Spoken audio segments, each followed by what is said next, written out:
Hello everyone, आज हम discuss करने वाले हैं ऑनबोर्डिंग प्रोसेस के बारे में। ऑनबोर्डिंग प्रोसेस को हम ऑर्गेनाइजेशनल सोशलाइजेशन भी बोलते हैं। और ऑनबोर्डिंग प्रोसेस यहाँ पर जब हम डिस्कस करेंगे तो उसमें हम देखेंगे कि इसकी प्रोसेस क्या है और इसमें 3C जो कॉन्सेप्ट है वो क्या होते हैं, मतलब 3Cs ऑफ ऑनबोर्डिंग प्रोसेस, ये भी हम कवर करेंगे आज। तो चलिए स्टार्ट करते हैं क्लास। तो सबसे पहले ये देख लेते हैं कि ऑनबोर्डिंग प्रोसेस आखिर में होता क्या है और इसको क्यों पढ़ा जाता है। देखिए, ऑनबोर्डिंग प्रोसेस एक टर्मिनोलॉजी ही नहीं है, ये पूरा एक प्रोसेस है जो कि एक रिक्रूटर को, जो कि एक HR डिपार्टमेंट को फॉलो करना होता है जब भी हम कोई न्यू हायरिंग करते हैं। तो जैसे मान लीजिए कि किसी एम्प्लॉय को हमने ज्वाइन कराया, तो ज्वाइन कराने के टाइम पे, उससे पहले और उसके बाद क्या सारे स्टेप्स होते हैं जो हमें लेने होते हैं ताकि वो जो पूरी ज्वाइनिंग है वो एकदम ही स्मूथ हो, फ्लॉलेस हो। वो क्या है, वो सारे स्टेप्स क्या हैं, ये सारी चीज़ें आपके ऑनबोर्डिंग में कवर होती हैं। तो अगर हम बात करें, अगर हम इसको इस तरीके से समझने की कोशिश करें कि जब कोई एम्प्लॉय आता है तो वो बाहर से आता है, वो अपने साथ उस जो उसकी प्रीवियस कंपनी होती है उसके कल्चर्स को लेकर आता है, उसके कल्चर को लेकर आता है, उसके नॉर्म्स को लेकर आता है, क्योंकि वो वहाँ पर वो वही फॉलो करता है। बट अब चूंकि वो नए ऑर्गेनाइजेशन में आ रहा है तो उसको नए नॉर्म्स फॉलो करने होंगे, नया स्ट्रक्चर फॉलो करना होगा, नया कल्चर फॉलो करना होगा, और उसके लिए न्यू मिशन एंड विजन होगा, नई वैल्यू सिस्टम होगी। तो ये सारी चीज़ें उसको कब पता चलती हैं? ये सारी चीज़ें उसको पता चलती है इस प्रॉपर ऑनबोर्डिंग प्रोसेस में।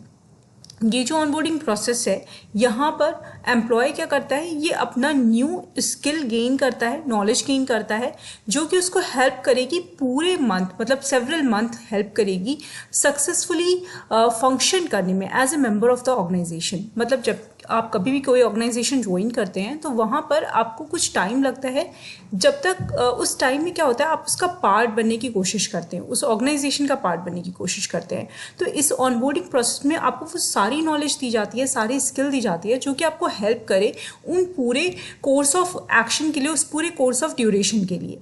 ठीक है, मतलब कि मान लीजिए मैं किसी नई ऑर्गेनाइजेशन को ज्वाइन करती हूँ, वहाँ पर उस ऑर्गेनाइजेशन को समझने के लिए, उन लोगों को समझने के लिए, उसका कल्चर समझने के लिए मुझे कुछ टाइम लगेगा, से 3 मंथ्स।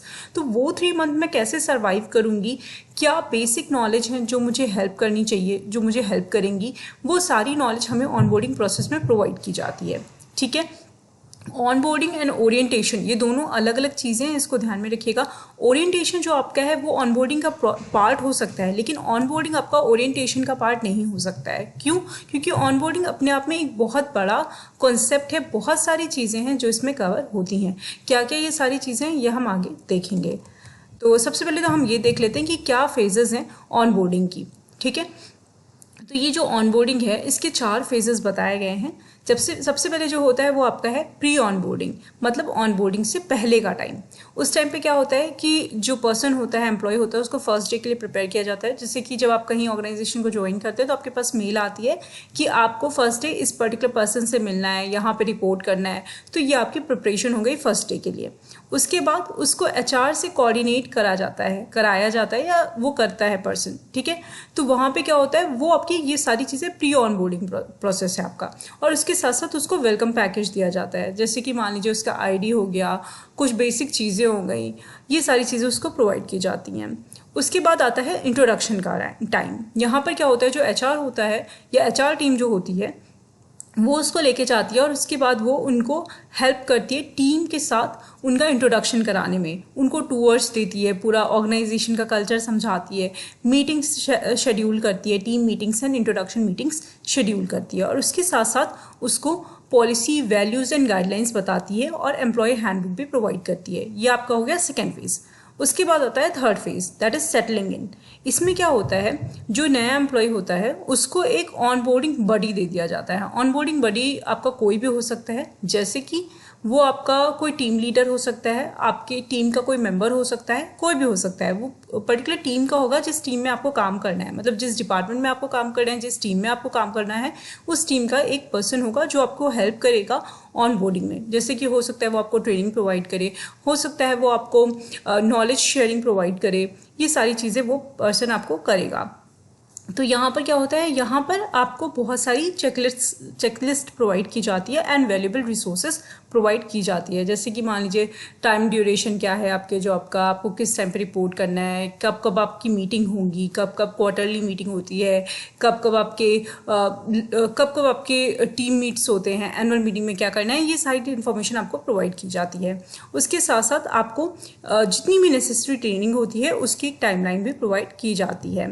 देखिए, जब भी आप कोई नई ऑर्गेनाइजेशन ज्वाइन करते हैं तो वहाँ पे आपको ट्रेनिंग्स भी प्रोवाइड की जाती है, ताकि आप उस ऑर्गेनाइजेशन में प्रॉपरली अच्छे से उसको समझ सकें और नए जो वर्क कल्चर है उसको अच्छे से वहाँ पे आप सेटल हो सके, वहाँ पे आप उसको अच्छे से समझ सकें। ठीक है, इसके अलावा जो वीकली चेक इन है वो भी यहाँ पे शेड्यूल किए जाते हैं। ये हो गया आपका प्रोसेस सेटलिंग इन का।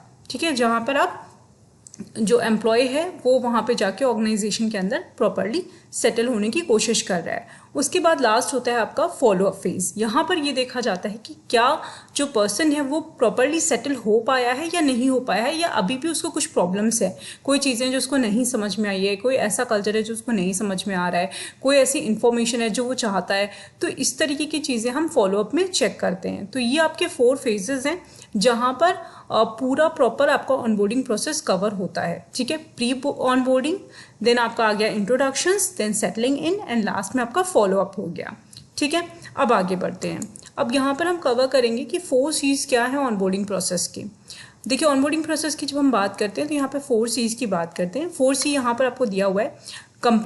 यहाँ पे देख सकते हैं आप, compliance, clarification, culture and connection. तो कंप्लायंस का मतलब हो गया सारे नॉर्म्स रूल्स को समझना। उसके बाद क्लैरिफिकेशन, उन सारे रूल्स को अच्छे से आपको क्लैरिफाई किया जाता है। कोई चीज़ें ऐसी हैं जो आपको नहीं समझ में आ रही हैं, वो क्लैरिफिकेशन में होता है। मतलब जो एम्प्लॉई है, जो नया ज्वाइनी है, न्यू ज्वाइनी है, उसको हमें सारी इन्फॉर्मेशन को क्लैरिफाई करके बताना है। ऐसा नहीं है, उसको किसी भी तरीके का कोई कन्फ्यूजन नहीं होना चाहिए। देन आता है आपका 3rd कल्चर। कल्चर को समझना, क्या नॉर्म्स हैं, क्या रेगुलेशंस हैं जो उसको फॉलो करने हैं उस पर्टिकुलर ऑर्गेनाइजेशन में। और नेक्स्ट आपका आता है कनेक्शन। कनेक्शन मतलब कि उसकी टीम लीडर कौन है, उसको किस पर्टिकुलर टीम में काम करना है, वहाँ पर जिन लोगों के साथ उसको इंटरेक्ट करना है उसके साथ कनेक्शन इस्टेब्लिश करना। और ये सारी चीज़ें मिलाकर ही आपकी होती है सक्सेसफुल ऑनबोर्डिंग। मतलब सबसे पहले तो हमने एम्प्लॉय को सिलेक्ट कर लिया किसको हमें ऑनबोर्ड कराना है, उसके बाद हमने ये 4 C's फॉलो किए और फाइनली आपका हो गया सक्सेसफुल ऑनबोर्डिंग। तो ये था आपका ऑनबोर्डिंग या ऑर्गेनाइजेशनल आपका सोशलाइजेशन प्रोसेस। आई होप ये आपको क्लियर होगा। Thank you so much.